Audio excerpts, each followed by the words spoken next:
Assalamualaikum warahmatullahi wabarakatuh. Alhamdulillahi rabbil alamin.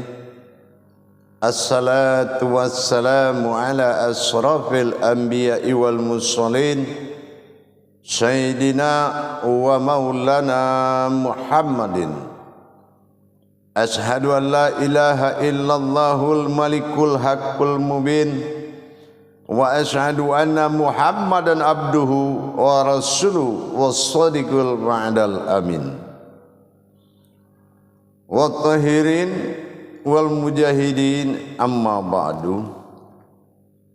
Bersyukur kita kepada Allah dengan mengucapkan alhamdulillahi rabbil alamin atas segala karunia, limpahan rahmah dan hidayahnya, serta dengan izinnya juga kita dapat menjalankan amanahnya, beramal dan beribadah zahir batin dunia dan akhirat. Bersalam kita tidak akan pernah kita lupakan. Marilah sama-sama kita panjatkan kepada junjungan kita Nabi Allah, Nabiul Akhirul Zaman, Rasulullah Muhammad sallallahu alaihi wasallam. Atasnya kalimahnya kita kalamkan dengan membaca Allahumma sholli ala sayyidina Muhammad wa ala alihi sayyidina Muhammad. Bertemu lagi dengan saya Guru Mursyid Syekh Nur Muhammad Buya Irwan Maulana Al-Khalidi, tentunya dalam channel kesayangan kita YouTube Buya Pasaman Timur, kupas tuntas ilmu amal dan ibadah. InsyaAllah dalam pertemuan ini saya akan berbagi wawasan dan ilmu pengetahuan. Semoga bermanfaat buat kita bersama. Keindahan yang paling tinggi dan paling indah adalah berbagi kepada sesama. Dan janganlah kita berprasangka di dalam kedudukan Allah, di dalam kajian tauhid kepada Allah Subhanahu wa taala, melainkan sami'na wa ta'na dan dengan kalam-kalam ilahinya. Hadirin jamaah yang dirahmati Allah, kaum muslimin dan muslimat dimanapun berada, rahimakumullah. Kalau kita berbicara tentang hakikat daripada Islam, ditujukan khusus kepada syahadatullah, maka dalam waktu dan kesempatan ini kita akan berma'rifatullah kepada syahadatullah. Bagaimana kita bisa mencairkan pengetahuan, memperdalam ilmu pengetahuan dengan menjalankan 4 makom ibadah kepada syahadatullah, asyhadu an la ilaha illallah wa asyhadu anna Muhammadar Rasulullah. Berma'rifatullah kepada syahadat insyaallah akan membuat kita lebih memahami, lebih mengetahui, lebih mendapatkan hikmatnya serta hikmah dan derajatnya. Agar apa? Agar sampai ke aras Allah apa yang kita amalkan. Kalau kemampuan pemahaman hakikat kita rendah, maka tidak akan sampai ke aras Allah apapun yang kita hajatkan. Jamaah yang dirahmati Allah rahimakumullah. Kita lihat la ilaha illallah, akan kita lihat cara pemahaman dari syariat, hakikat, tarikat dan ma'rifat. Bagaimana kita bisa mendapatkan dan berwawasan terhadap 4 makom ibadah Islam ini, sehingga kita bisa meninjau kodrat daripada sebuah ibadah, sebuah amalan, kalau kita sudah memiliki wawasan di sini. Ini wawasan syariat, hakikat, tarikat, ma'rifat. Ini adalah wawasan mutlak di dalam Islam, bukan pemahaman. Ingat, sekali lagi saya sampaikan, bukan pemahaman perorangan atau aliran, tetapi syariat hakikat tarekat marifat adalah makom atau jalan. Hadirin jamaah dan para hadirin yang dirahmati Allah rahimakumullah. La ilaha illa Allah. 4. Syariat, hakikat, tarekat, marifat. 4 dia. Bagaimana kita bisa memahami ini? Kita lihat dulu. Lam alif jatuh kepada syariat. Nah, di sini kita akan meninjau 3. Pertama, dari sisi syariat atau peraturan. Yang kedua, dilihat dari sisi syariatun nabiin, yaitu hakikatnya. Yang ketiga, dilihat daripada syariatullah. Nah, ini nanti huruf la ini atau lam alif ini akan terbagi kepada 3 kodrat. Apa terbagi kepada kodrat? Kalau kita jalankan la pertama adalah lam ini berupa zahir dan batin. Lam adalah alam zahir atau dikatakan jasad, sementara alif tersirat itu dinamakan rohani atau dikatakan alam batin. Ini adalah kodrat batin, zahir batinnya kita. Nah, ini dikatakan la, itu bagi yang syariat. Kalau syariatnya ini sudah naik ke hakikat atau dikatakan syariat tadi itu fikih atau peraturan, maka kalau la ini dinaikkan ke hakikat, maka fikih akan menjadi faqih. Faqih itu faham, pemahaman, sudah paham. Nah, itu maka dia akan naik kepada lam alifnya itu sudah berubah, bukan zahir batin lagi, tetapi sudah menjadi alam batin. Lamnya menjadi alam, sirnya alif menjadi batin. Nah, inilah alam batin. Nah, ini kalau sudah kita tahu kodratnya, hakikatnya. Nah, itulahnya kalau itu dinamakan sudah syariatul nabi. Berarti apa? Kerangka-kerangka kenabian. Sudah gerakan-gerakan kerasulan. Sifat rukunnya sudah tinggi, maka rakaatnya mengikuti. Nah, ini kalau sudah syariatul nabi, rukun menentukan rakaat. Kalau di syariat fikih, yaitu rakaat yang menentukan rukun. Nah, ini kalau masih la-nya di hakikat. Nah, bagaimana kita lihat la ini di tarekat? Nah, la ini di tarekat, maka di sini adalah syahadatullah atau dikatakan syariatullah. Apa syariatullah? Di sinilah lam pertama dinamakan aftar dan la alif dinamakan ba'dal atau tunggal. Nah, inilah berhadapanlah makom aftar yang mana menghadap kepada ba'dalnya Allah. Nah, ini kalau lam alifnya sudah jatuh kepada sifat tarekohnya. Marifat kembali kepada wujud, hanya aku yang menyembahku pada diriku sendiri. Ini lamnya akan berubah menjadi sukun dan alif akan berubah menjadi wujud. Nah, ini kalau di sisi la. Nah, itu kodrat yang akan terjadi di sisi la tadi. Begitu. Nah, bagaimana kalau kita lihat dari sisi ilaha? Nah, gitu ya.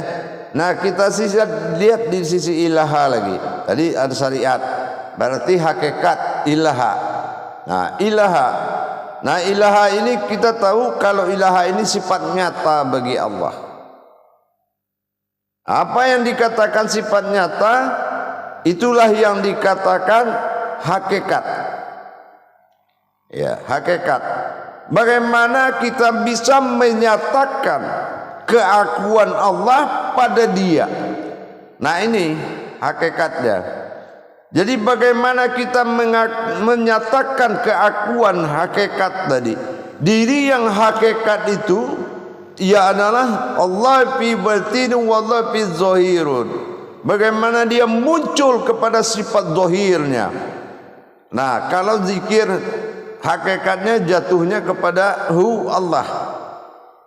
Itu yang dikatakan dengan sifat hakikat ilaha, dia muncul dan nyata.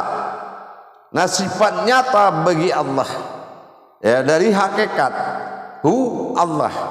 Nah, disinilah bagaimana kita menggeser hu Allah. La ilaha ilaha ilaha.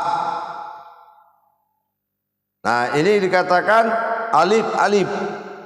Alif artinya i awalnya adalah tersirat dan a ilaha a, alif itu adalah tersurat atau aftar. Nah, bagaimana kita menjadikan antara tersirat maujud menjadi tersurat? Inilah ilaha sifat nyatanya. Ini yang dikatakan hakikat. Bagaimana dengan ilah? Nah, bagaimana dengan ilah? Ilah kalau di dalam pemahamannya jatuh ke tarekah. Tarekah itu adalah jalan. Nah, jalan apa? Mana makom ilah? Ambil awal alif, ambil belakang ha, ih. Nah, disinilah memperjalankan tarekah, memperjalankan diri sir menuju wujudnya Allah. Ihdinas siratul mustaqim. Nah, ini jadi kalau kita sudah bisa bagaimana tarekohnya atau ilah, bagaimana kita menjalankan kodrat-kodrat daripada diri sir atau diri rahasia tadi, maka ini yang dinamakan tarekoh. Nah, kita langsung kerjakan. Ini namanya dalam makomnya zikirnya adalah Allah Allah. Dia yang berjalan dan dia yang menemui dirinya sendiri. Nah, itu yang antara aftar dengan ba'dal tadi. Zahirnya kepada yang batin. Ini adalah batin. Illah. Illah itu adalah Tuhan. Nah, bagaimana dia mencapai titik ketunggalan dia dalam memperjalankan tarekohnya. Bagaimana dia mencapai sifat-sifatnya sendiri. La mawjudun illallahnya bagaimana? Nah, ini tarekohnya. Itu yang dikatakan ilah, jatuhnya tarekoh. Nah, bagaimana dengan ma'rifat? Berarti la ilah Allah, jatuh ke ma'rifat. Nah, apa yang dikatakan ma'rifat itu yang disempurkan dengan Allah. Itulah ma'rifatullah, mengenalnya melalui atau dikatakan dengan alif lam lam ha atau Allah atau awal dan akhir disebut yaitu mengenal Allah. Ini ma'rifat. Jadi ma'rifat itu kita mencari kodrat-kodrat kehambaan Allah pada diri kita. Makomnya adalah ma'rifat, sementara di syahadat kalamnya Allah. Nah, kalamnya Allah, la ilaha illa Allah. Syariat, hakikat, tarikat, marifat. Syariat la, hakikat illaha, tarikat illah, marifat Allah. Berarti sudah kita mendapatkan satu himpunan pertolongan dari makom ini untuk menghidupkan marifat, untuk mendapatkan wujudnya di marifat bernamakan Allah. Dan kalau kita paham cara pemakaiannya, ini satu napas. Bukan nanti syariat melainkan pendapat, hakikat berubah pendapat. Tidak. Ini satu makom. Gitu. Namanya perjalanannya. Inilah yang dikatakan makom di Islam itu. Jadi kalau kita la ilaha illa Allah, syariat, hakikat, tarekat, marifat, masing-masing punya zikir dan untuk mendapatkan. Kalau di marifat zikir jatuhnya hu. Nah, bagaimana pencarian kita dengan aku adalah aku tadi? Aku masuk ke dalam aku dan aku adalah aku. Aku di dalam aku sendiri. Ini jatuhnya ke marifat, zikirnya hu. Tarekat Allahu Allah. Hakikat hu Allah dan syariat la ilaha illallah. Karena nafi isbat zahir dan batin. Jamaah para hadirin dan hadirat rahimakumullah. Bagaimana dengan potensi syahadat berikutnya, Muhammad Rasul Allah? Maka kembali kepada rumus kodrat. Apa yang dikatakan kembali kepada rumus kodrat? Rumus kodrat itu adalah 3, alif, lam, mim. Bertajalilah Allah kepada sifat keumatan. Setelah kita mendapatkan jalan yang 4, maka dia bertajali. Aku ingin dipanggil dengan kodrat Muhammad. Aku ingin dipanggil dengan kalam Muhammad. Allahumma sholli ala Sayyidina Muhammad. Bersalawatil khusta dengan Muhammad. Maka dikatakan Muhammad Ahmad Ahad. Maaf, kita harus mendapatkan hakikatnya. Maka Muhammad jatuh menjadi bentuk daripada wujud yang setelah kita cari dengan 4 perkara tadi. Mim kepala, hadada, mim perut, dal kaki. Muhammad Rasul, mana roh yang diutus? Ruhu. Inilah ruhu. Ruhu adalah ruh yang dikatakan nafas atau batin. Bukan arwah, bukan roh, tapi nafas. Nafas itu nama batin. Kalau hidung bernapas nama nufus. Kalau dari nafas ke kalbi, kalau dari nufus ke merkubah jantung, beda. Gitu ya. Kamulah wujudnya. Maka setelah kita mendapatkan naiknya ruhul, naiklah rusul, roh yang berusul tadi, Allah kembali mewujud dia kepada alif aftar. Kalau la ilaha illallah tadi ba'dal, ilah yang ba'dal, tapi Muhammad Rasulullah dia sudah menjadi aftar dan nyata bisa dilihat. Tapi Sayyidina Muhammad dalam makom kodrat Muhammad. Inilah yang dikatakan wajatu wajhiya lillazi fataras samawati.